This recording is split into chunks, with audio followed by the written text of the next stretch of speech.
Imagine sitting in the Oval Office looking at a map of the world, not the colorful classroom version, but the kind filled with flight paths, radar coverage, and warning times. Advisors are not talking about speeches or elections. They are talking about minutes. Minutes before a missile appears on radar, minutes before supply chains break, minutes before trade routes shift. Now imagine realizing that one frozen island quietly affects all three. This is not a real estate story. It is an Arctic power story. In 1946, historical records show that the United States explored a formal proposal to acquire Greenland, structured around gold rather than currency. The idea was not symbolic. It was strategic. Decades later, the idea never disappeared. It resurfaced whenever pressure built across the global system. Why does the same question keep returning across generations? What does Washington see on the ice that the rest of the world keeps overlooking? And while powerful states redraw strategic plans as the Arctic warms, the people living there are facing a very different reality, far from the maps and meeting rooms. To understand why Greenland keeps coming back, the story has to move beyond headlines. What matters is not the joke, but the system beneath it. Once the imagination fades, the real question remains. Why has Greenland mattered for so long, across administrations, technologies, and eras? When people hear the phrase buying Greenland, it often sounds like a relic from another time, a moment when powerful states expanded simply by drawing new lines on maps. But that framing misunderstands what is actually at stake. Greenland is not being valued as land. It is being evaluated as a system. In modern geopolitics, territory matters less than what territory allows a country to control. Reaction time, supply chains, trade corridors. Greenland sits at the intersection of all three, quietly linking military security, industrial resilience, and future commerce. From a strategic standpoint, Greenland connects North America and Europe through the polar region. Aircraft trajectories, missile paths, and satellite coverage follow the curvature of the Earth, not the straight lines seen on classroom maps. When those paths are considered, the Arctic shifts from the periphery to the center of strategic planning. This shift is not new. What is new is the environment around it. As polar ice thins, areas once dismissed as inaccessible are becoming operational during seasonal windows. Routes that existed only in planning documents or academic models are beginning to carry real economic weight. Infrastructure that once served narrow security purposes now overlaps with commercial interests. At the same time, the structure of the global economy has changed. Modern industries depend on complex supply chains built around specialized materials, long-distance logistics, and just-in-time delivery. Disruptions no longer remain local.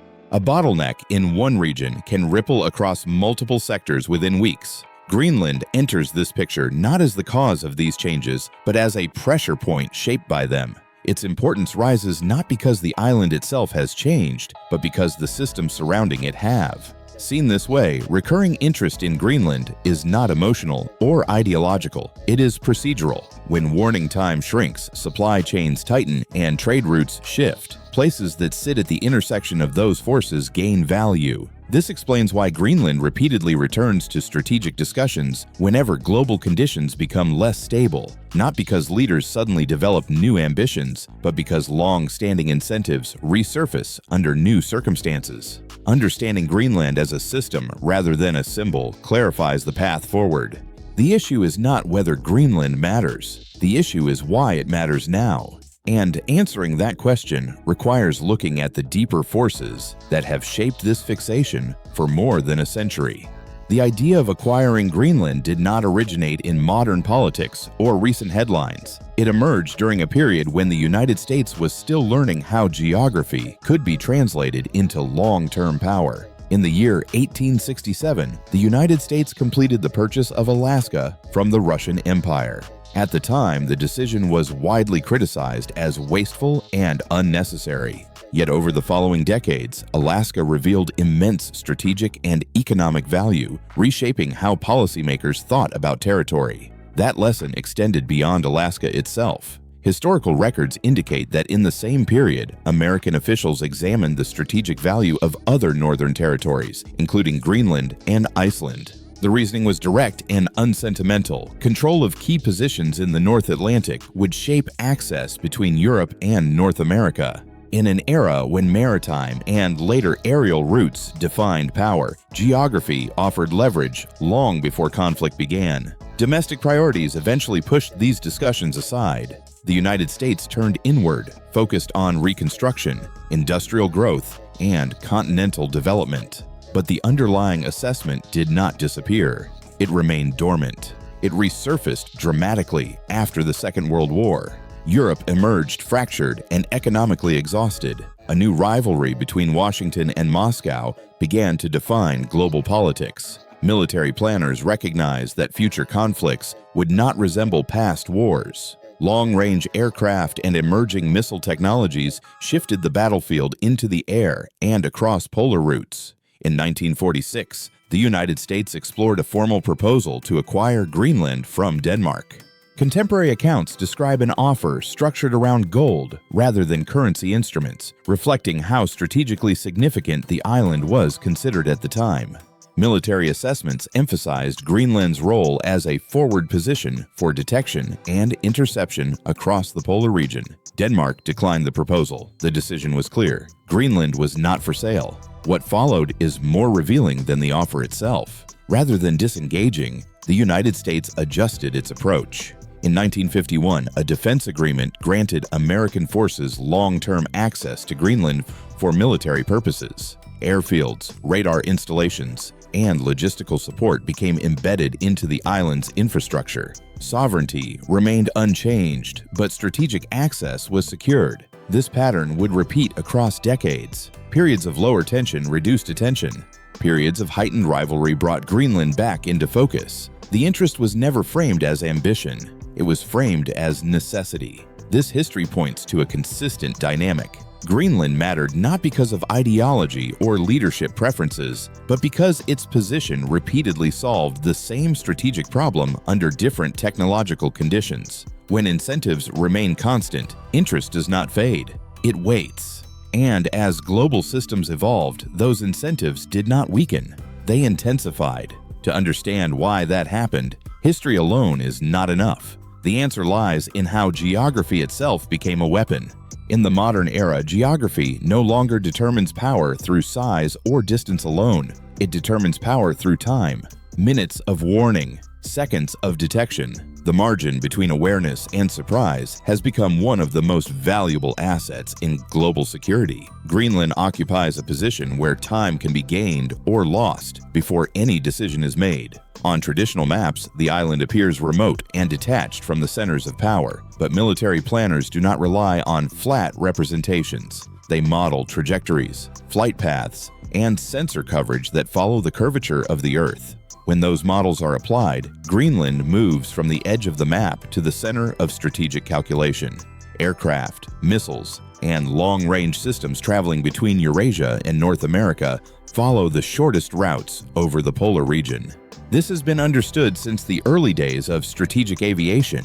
Greenland sits along that corridor. From this position, detection systems can identify potential threats earlier than they could from mainland locations further south. In the missile age, early warning does not guarantee safety, but it creates options. Additional minutes allow defensive systems to activate, communication channels to open, and leadership to respond with clarity rather than haste. Geography, in this context, does not prevent conflict. It reduces uncertainty. This is why Greenland is often described as an unsinkable platform. Unlike mobile assets, it cannot be quietly repositioned or removed. Infrastructure built there remains anchored in place. Radar arrays, surveillance systems, and support facilities gain permanence simply by existing on solid ground. As military technology advanced, this permanence became more valuable rather than less. Detection windows narrowed as systems became faster and quieter. The tolerance for delay diminished. Greenland's role as a forward point of awareness grew accordingly. At the same time, changes in the Arctic environment introduced a second layer of significance. As seasonal ice coverage declined, routes once considered impractical began to open intermittently. Shipping corridors connecting Asia and Europe through northern waters started to attract commercial attention. Even limited seasonal access altered calculations made around fuel use, transit time, and logistical planning. Each day removed from a long-distance shipping route reduces costs across multiple dimensions. fuel consumption declines, insurance exposure shifts, scheduling becomes more flexible. Over time, these adjustments reshape trade flows and competitive positioning. Greenland does not control these routes, but it influences the infrastructure that makes them viable. Ports, navigation support, refueling capacity, and emergency response facilities determine whether Arctic shipping remains experimental or becomes reliable. Control over infrastructure quietly shapes access. This convergence of military and commercial interests is central to Greenland's strategic value. Early warning systems and shipping lanes occupy the same geography. Reaction time and delivery time are governed by the same physical realities. Greenland became important not because war and trade merged, but because the space separating them disappeared. This dynamic has played out before. During the Cold War, the United States constructed facilities beneath the Greenland ice sheet under the premise of scientific research. One such installation became known as Camp Century. Beneath the surface, engineers built tunnels, living quarters, and supporting systems powered by a portable nuclear reactor. Publicly, the project was framed as an experiment in Arctic construction. Internally, it supported a more ambitious concept. Military planners examined whether the ice could host mobile missile infrastructure that would be difficult to detect or target. The idea was bold. It was also technically flawed. The ice did not remain stable. Glacial movement deformed tunnels and stressed structures. Maintenance demands increased beyond practicality. Within a few years, the project was abandoned. The reactor was removed. Other materials were left sealed under the assumption that the ice would remain permanently frozen. That assumption is now uncertain. Researchers have since discussed the long-term risk that environmental changes could eventually expose remnants of Cold War activity once believed to be safely buried. What was hidden by distance and ice is no longer guaranteed to remain so. The lesson of Camp Century is not simply historical. It illustrates how Greenland has repeatedly been treated as a space where risks could be absorbed quietly, far from public scrutiny. Geography provided cover for decisions that would have drawn opposition elsewhere. Today, that cover is thinning. Greenland is no longer a silent buffer at the edge of the world. It has become a visible intersection of military urgency, commercial ambition, and environmental consequence. Geography has turned it into a strategic instrument, not through aggression, but through position. Yet position alone does not determine outcomes. What ultimately reshapes power is not where a place sits on the map, but what lies beneath its surface and how that value is developed. That realization shifts the story from distance and detection to resources and dependency. In earlier eras, strategic resources were visible and familiar. Oil fields, coal mines, steel production.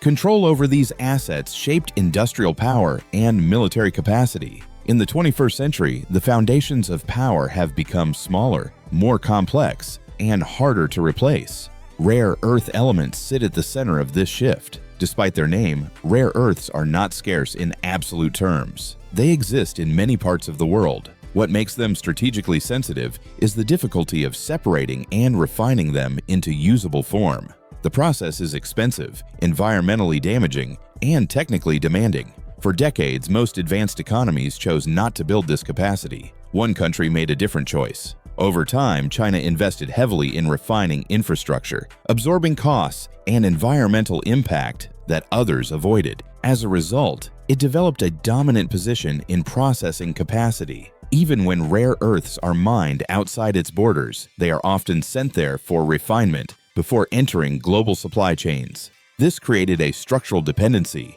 Modern economies rely on rare earths in ways that are difficult to substitute. Electric motors, renewable energy systems, advanced electronics, radar, and precision-guided defense platforms all depend on components that require these materials. The issue is not short-term scarcity, but long-term vulnerability. From this perspective, access to new deposits matters less than control over the processing chain. Greenland enters the picture as one of the few locations with the potential to alter that balance over time. Geological surveys have identified significant rare earth deposits beneath parts of the island.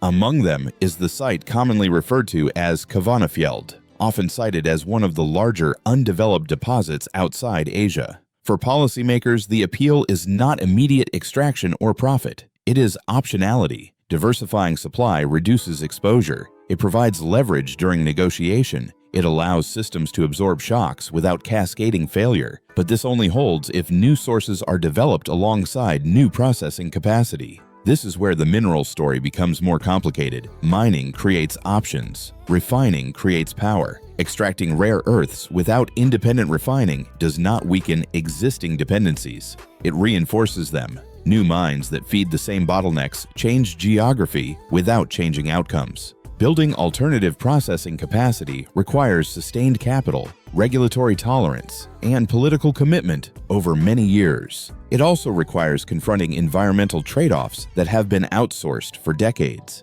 These constraints explain why diversification has progressed slowly despite widespread recognition of the risk. They also explain why foreign investment in Greenland's mining sector has drawn attention. Influence over project financing, development timelines, and export pathways can shape outcomes without requiring formal control. Minority stakes and long-term contracts often matter more than ownership labels. In this sense, Greenland is not simply a mineral prize. It is a test of whether industrial resilience can be rebuilt after years of dependence. The strategic concern is not that Greenland will dramatically shift the balance of power overnight. It is that without deliberate coordination, it will fail to change it at all. A new mine that feeds an old system does not create independence. It deepens reliance.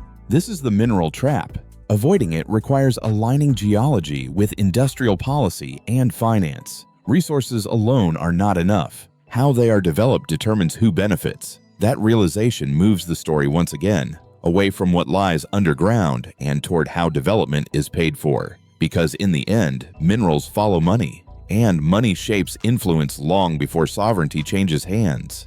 When territory cannot be acquired directly, influence is often built through finance. This dynamic sits at the center of Greenland's modern dilemma. Greenland today exercises broad control over its domestic affairs. It has its own parliament, its own language, and a political culture increasingly focused on self-determination. Support for independence exists in principle across much of the population, yet independence in practice confronts a financial constraint that cannot be ignored. Each year, Denmark provides Greenland with a substantial block grant that supports more than half of public spending. This funding underwrites hospitals, schools, transportation, energy systems, and basic government services. Without it, the economy would face immediate contraction and difficult trade-offs. This creates a structural tension. Greenland can pursue greater sovereignty, or it can preserve economic stability. At present, sustaining both simultaneously remains difficult. That tension creates space for external influence. If Greenland were to move toward independence, the Danish subsidy would likely diminish over time. A newly sovereign government would need replacement funding quickly to avoid austerity and social disruption. In that moment, whoever offers capital, investment, and long-term support becomes the most influential partner in the country. This mechanism does not rely on coercion. It relies on necessity. Large infrastructure projects require substantial upfront financing. Ports, airports, communications networks, and energy facilities take years to complete and decades to repay. Small economies rarely finance them alone. They depend on partners willing to absorb early risk in exchange for long-term access or preferential terms. Greenland fits this pattern closely. From an economic perspective, Greenland resembles a young nation with valuable assets but limited cash flow. Its long-term potential is real. Its short-term fiscal capacity is constrained. In such environments, the structure of financing often matters more than formal ownership. Loans introduce obligations. Equity introduces influence. Infrastructure introduces dependencies that persist long after political cycles change. This is why strategic competition around Greenland increasingly centers on investment rather than acquisition. Control is exercised not through flags or borders, but through contracts, repayment schedules, and operational access. The risk for Greenland is not immediate loss of sovereignty. It is gradual erosion of choice. Each individual agreement may appear practical. A port expansion, an airport upgrade, a mining partnership. Considered separately, none alters national direction.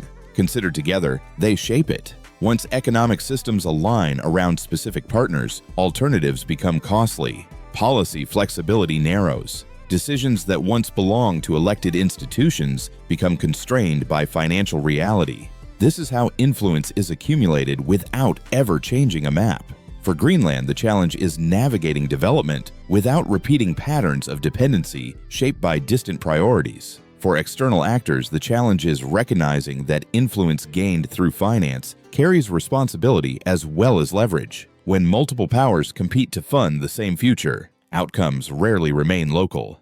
They ripple outward through alliances, supply chains, and security arrangements far beyond the Arctic. At that point, Greenland ceases to be a peripheral issue.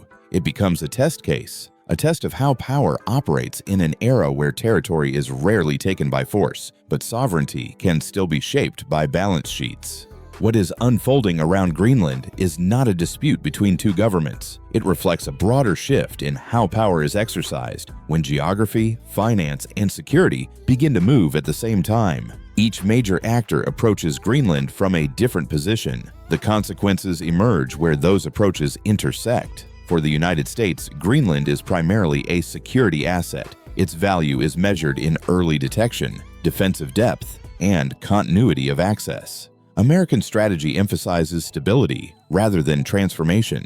The objective is to preserve reaction time and situational awareness over decades. This is why radar systems, long-term access agreements, and quiet infrastructure upgrades matter more than visible economic development. Europe approaches Greenland through governance and responsibility.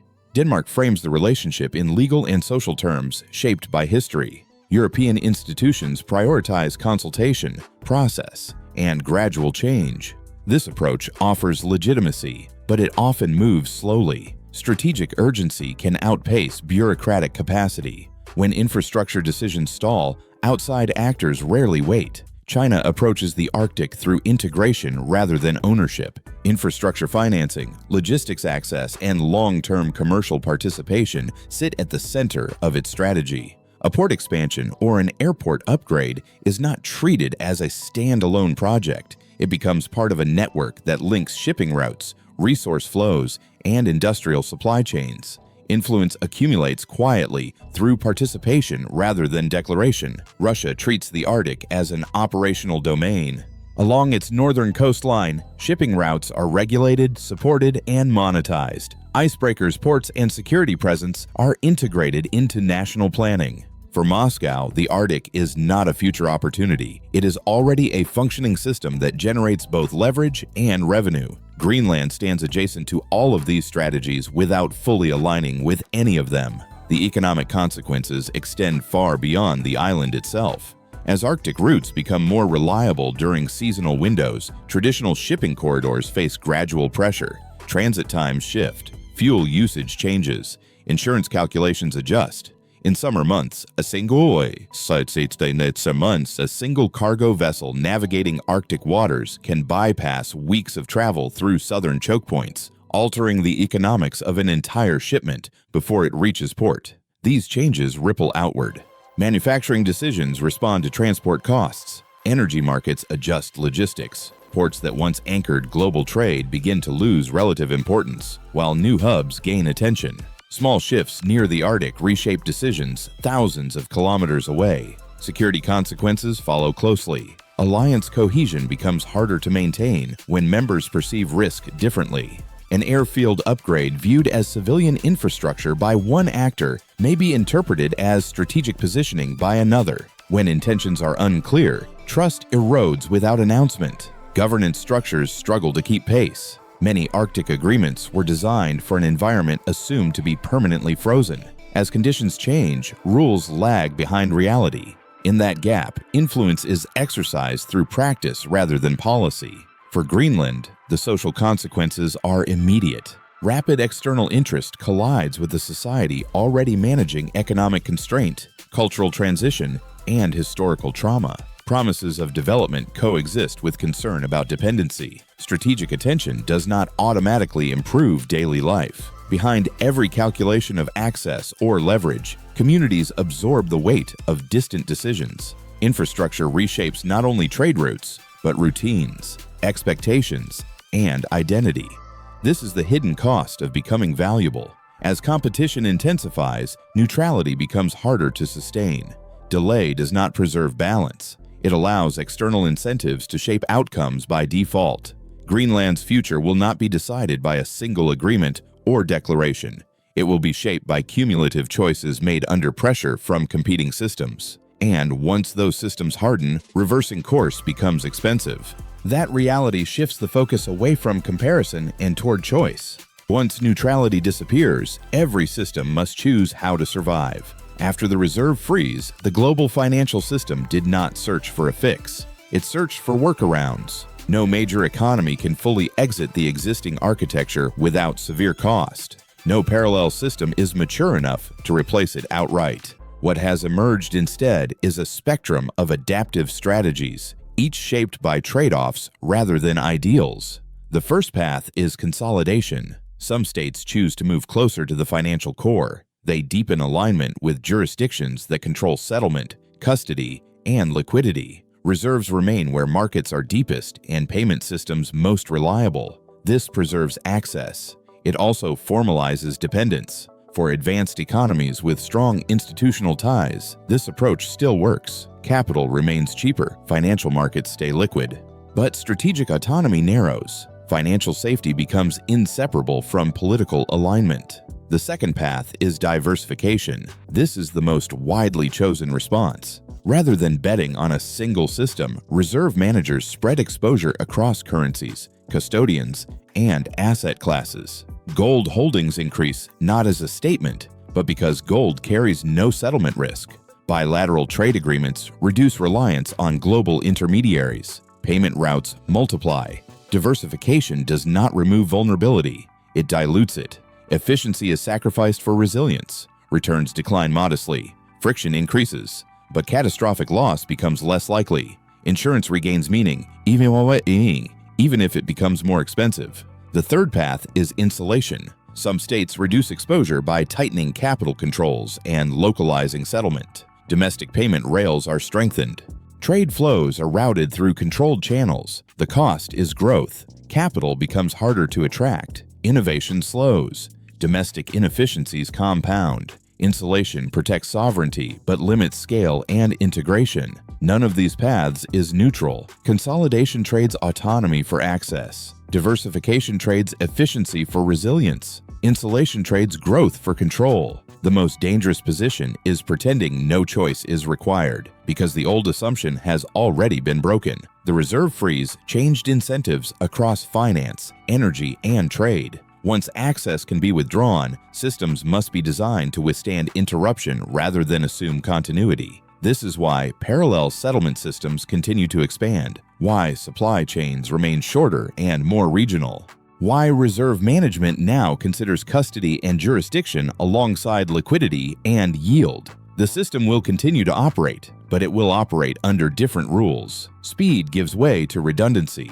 Certainty gives way to optionality. Over time, this reshapes growth, inflation, and living standards, not through collapse, but through the accumulation of small frictions that never fully disappear. The final question is no longer how the system works. It is who ultimately absorbs the cost of making it safer. Greenland is often described as empty space at the edge of the world. In reality, it is one of the clearest examples of how power operates in the modern era. Its importance does not come from size or population. It comes from position. Greenland compresses reaction time. It influences supply chains. It sits beside trade routes that are only now becoming viable. It links security, industry, and commerce in ways few places can.